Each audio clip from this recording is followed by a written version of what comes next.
ಮಕ್ಕಳು ಸೊಪ್ಪು ತಿನ್ನೋಕ್ಕೆ ಹಠ ಮಾಡ್ತಿದ್ದಾರಾ? ಹಾಗಾದರೆ ಈ ಥರ ಮಾಡ್ಕೊಡಿ, ತುಂಬ ಇಷ್ಟಪಡ್ಕೊಂಡು ತಿಂತಾರೆ. ಇದು ಬೆಳಿಗ್ಗೆ ಬ್ರೇಕ್ಫಾಸ್ಟ್ಗೆ, ಮಧ್ಯಾಹ್ನ ಲಂಚ್ ಬಾಕ್ಸ್ಗೆ ತುಂಬ ಚೆನ್ನಾಗಿರುತ್ತೆ. ಬನ್ನಿ ಹೇಗೆ ಮಾಡೋದು ಅಂತ ಮುಂದೆ ವಿಡಿಯೋದಲ್ಲಿ ನೋಡೋಣ. ಈ ವಿಡಿಯೋ ಇಷ್ಟ ಆದರೆ ನಿಮ್ಮ ಫ್ಯಾಮಿಲಿ ಫ್ರೆಂಡ್ಸ್ಗೆ ಶೇರ್ ಮಾಡಿ. ನಮ್ಮ ಚಾನಲ್ನ ಸಬ್ಸ್ಕ್ರೈಬ್ ಮಾಡೋದು ಮರಿಬೇಡಿ. ಮೊದಲಿಗೆ ಒಂದು ಪುಡಿ ರೆಡಿ ಮಾಡ್ಕೊಳ್ಳೋಣ. ಹುರಿದಿಟ್ಕೊಂಡಿರೋ ಕಡಲೆಕಾಯಿ 4 ಮೆಣಸಿನ್ಕಾಯಿ ಹಾಕ್ಕೊತಾ ಇದ್ದೀನಿ. ಇವಾಗ ಹಾಕೊಳ್ಳೋದೆಲ್ಲ ಹುರಿದಿರೋದೇನೆ. ಮತ್ತು ಕರಿಬೇವು ಮತ್ತು ಬೆಳ್ಳುಳ್ಳಿ ಒಂದು 7ರಿಂದ 8 ಎಸಳು, ಒಂದು 2 ಟೇಬಲ್ ಸ್ಪೂನ್ ಅಷ್ಟು ಕೊಬ್ಬರಿ, ಒಂದು 2 ಟೇಬಲ್ ಸ್ಪೂನ್ ಅಷ್ಟು ಉದ್ದಿನಬೇಳೆ, ಹಿಂಗು ಒಂದು 1/4 ಟೇಬಲ್ ಸ್ಪೂನ್ ಅಷ್ಟು, ಒಂದು ಸ್ವಲ್ಪ ಕಲ್ಲುಪ್ಪು. ಖಾರ ಅಡುಗೆ ಹೇಳಿ ನೈಸಾಗಿ ಪೌಡರ್ ಮಾಡ್ಕೊಂಬಿಡಿ.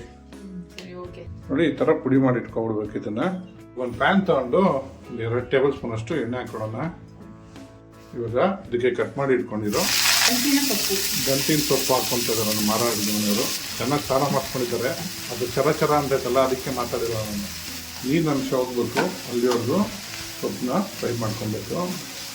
ನಮ್ಮ ಮಾರ ಅಡುಗೆನವರು ಫುಲ್ ಸಾರ ಮಾಡ್ತಿದ್ದಾರೆ. ಹೌದು. ಒಂದು 1/4 ಟೇಬಲ್ ಸ್ಪೂನ್ ಅಷ್ಟು ಅರಿಶಿನ ಹಾಕೊಳ್ಳೋಣ. ಒಂದು ಕೈ ಹಿಡಿಯಷ್ಟು ಪುದೀನ. ಇದನ್ನು ಇದ್ರ ಜೊತೆ ಇವಾಗ ಫ್ರೈ ಮಾಡ್ಕೊಬೇಕು. ಚೆನ್ನಾಗಿ ಫ್ರೈ ಮಾಡ್ಕೊಳ್ಳಿ. ಯಾರು ಅಡುಗೆ ಮಾಡ್ಕೊತಾ ಇದೀವಿ. ಮಿಕ್ಸ್ ಮಾಡಿ ಚೆನ್ನಾಗಿ.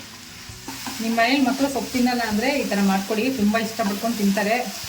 ಮತ್ತು ಬಾಕ್ಸ್ ಕಳಿಸಿದ್ರು ಅಷ್ಟೇ ಫುಲ್ ಖಾಲಿ ಮಾಡ್ಕೊಂಡು ಬಂದ್ಬಿಡ್ತಾರೆ. ಅಷ್ಟು ಚೆನ್ನಾಗಿರುತ್ತೆ. ಹೌದಾ? ಆರು ಅಡುಗೆ ಬಂದವ್ರೆ. ಮಾಡಿ ಆರು ಅಡುಗೆ ಬಂದವ್ರೆ. ಚೆನ್ನಾಗಿ ಫ್ರೈ ಮಾಡ್ಕೊಂಡಿದ್ದೀರಾ? ನೋಡಿ, ನೀರಂಶ ಎಲ್ಲ ನೀಟಾಗಿ ಹೋಗಿದೆಯಾ? Stove off ಮಾಡ್ಕೊಂಬಿಡೋಣ. ನೋಡಿ, ಉಟ್ಕೊಂಡಿರೋ ಸೊಪ್ಪೆಲ್ಲ ತಣ್ಣಗಾಗಿದೆ. ಆರು ಅಡುಗೆ ಬಂದವ್ರೆ. ಇದಕ್ಕೆ ನೀರು ಹಾಕ್ಬಾರ್ದು, ಹಂಗೆ ಮಿಕ್ಸಿಯಲ್ಲಿ ರುಬ್ಕೊಂಬರ್ಬೇಕು. ಈ ಥರ ಮಾಡ್ಕೋಬೇಕು. ತರ್ತರಿಯಾಗಿ ಸ್ವಲ್ಪ ಜಾಸ್ತಿ ಪೇಸ್ಟ್ ಥರ ಮಾಡೋಕ್ಕೆ ಹೋಗ್ಬಾರ್ದು. ಒಂದು ತವ ತೊಗೊಂಡು ಸ್ವಲ್ಪ ಎಣ್ಣೆ ಹಾಕ್ಕೊತಾ ಇದ್ದೀನಿ. ಇದಕ್ಕೆ ಸ್ವಲ್ಪ ಎಣ್ಣೆ ಮುದ್ದೆ ಇದ್ದರೆ ಚೆನ್ನಾಗಿರುತ್ತೆ. ಒಂದು 1/2 ಟೇಬಲ್ ಸ್ಪೂನ್ ಅಷ್ಟು ಸಾಸಿವೆ ಹಾಕ್ಕೊತಾ ಇದ್ದೀನಿ. ಒಂದು 1/2 ಟೇಬಲ್ ಸ್ಪೂನ್ ಅಷ್ಟು ಜೀರಿಗೆ, ಒಂದು 2 ಟೇಬಲ್ ಸ್ಪೂನ್ ಅಷ್ಟು ಕಡಲೆಕಾಯಿ ಬೀಜ. ಒಂದು ಮಾರ ಅಡುಗೆನವರು ಕಡಲೆಕಾಯಿ ಬೀಜನ ಕೆಂಪುಗಳವರೆಗೂ ಹುರ್ಕೊತಾರಂತೆ. ನೋಡಿ, ಕಡಲೆಕಾಯಿ ಬೀಜ ಎಲ್ಲ ಫ್ರೈ ಆಗಿದೆ. ಇವಾಗ ಉದ್ದಿನಬೇಳೆ, ಕಡಲೆಬೇಳೆ ಹಾಕೊಳ್ಳಿ. ಯಾರು ಅಡುಗೆ ಮಾಡೋದು ಸ್ವಲ್ಪ ಫ್ರೈ ಮಾಡ್ಕೊಂಬಿಡೋಣ. ಸ್ವಲ್ಪ ಫ್ರೈನಾ? ಫುಲ್ ಕೆಂಪು ಮಾಡ್ಕೊಂಬಾರ್ದ? ಇಡೀ ಉದ್ದಿನಬೇಳೆ ಕಡಲೆಬೇಳೆ ಫ್ರೈ ಆಗ್ತದಂಗೆ ಕಟ್ ಮಾಡಿ ಇಟ್ಕೊಂಡಿರೋ ಮೆಣಸಿನ್ಕಾಯಿ ಮತ್ತು ಕರಿಬೇವು ಸ್ವಲ್ಪ.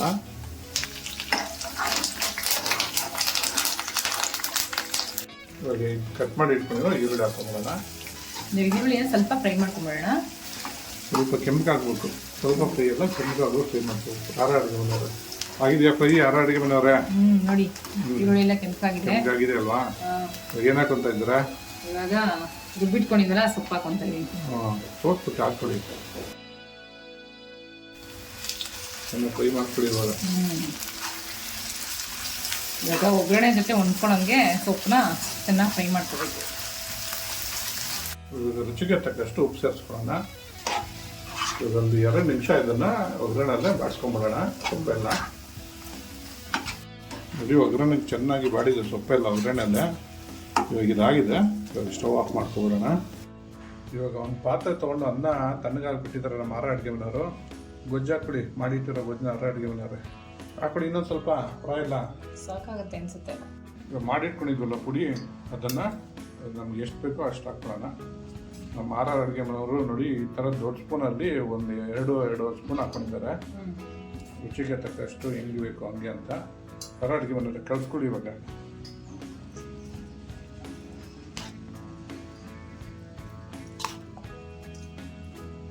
ಈ ಥರ ಚೆನ್ನಾಗಿ ಕಲಸಾದ್ಮೇಲೆ ಆರ ಅಡುಗೆ ಮನೆಯವ್ರೆ ನಿಂಬೆ ನೆನ್ಕೊಡಿ. ನೋಡಿ, ಈ ಥರ ಒಂದ್ಸರಿ ಮಿಕ್ಸ್ ಮಾಡ್ಕೊಂಬಿಟ್ರೆ ನಮ್ಮ ಅಮರ್ನಾಥ್ ಲೀವ್ಸ್ ರೈಸು ರೆಡಿಯಾಗಿ ಹೋಗುತ್ತೆ. ಇದು ಬ್ರೇಕ್ಫಾಸ್ಟ್ಗೆ, ಲಂಚ್ ಬಾಕ್ಸ್ಗೆ ತುಂಬ ಚೆನ್ನಾಗಿರುತ್ತೆ. ಟ್ರೈ ಮಾಡಿಬಿಟ್ಟು ಹೇಗಿತ್ತು ಅಂತ ಕಮೆಂಟ್ ಬಾಕ್ಸಲ್ಲಿ ತಿಳಿಸಿ. Thanks for watching our video.